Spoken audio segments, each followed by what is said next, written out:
chakula chenye ladha halisi ya Kitanzania.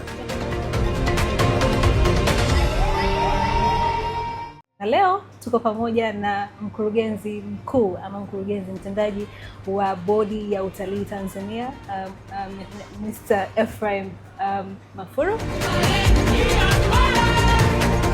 Tokea nimeingia Bodi ya Utalii Tanzania, hii ni mara ya kwanza napata nafasi ya kuandaa kipindi kinachohusiana na moja ya mazao ya utalii, unaitwa utalii wa vyakula.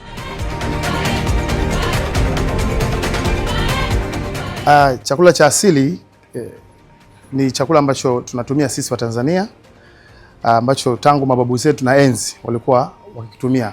Hii ni samaki anaitwa changu. Huu tumemsevu na matembele, mrenda, maharage ya nazi na kachumbari. Pia tuna ugali aina 3 ambao ni ugali wa njano, ugali mweupe wa kawaida na ugali wa ulezi.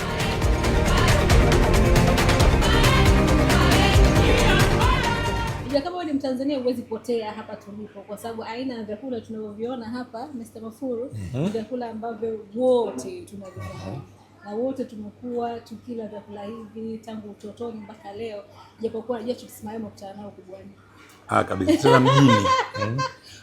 Sisi kwetu mambo yetu yale pale, yenye rangi yale pale. Mambo meusi. Sasa kwenye nyumba yote ya Mtanzania baba anaserviwa chakula. Kwa hiyo inabidi mimi ninyanyuke nifanye kazi hiyo.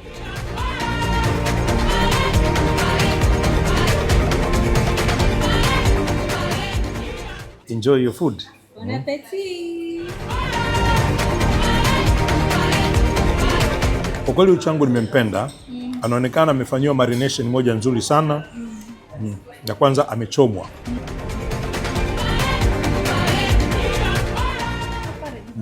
Chakula cha asili kwa sababu ladha zote hizi ni kama ladha alizopika bibi yangu nyumbani. Na wewe unaweza ukawa shahidi kwamba chakula hivi hakuna vile niongeza, kilichokuwepo hapa ni kuwekwa tu vizuri ili uweze kuvutiwa kula chakula.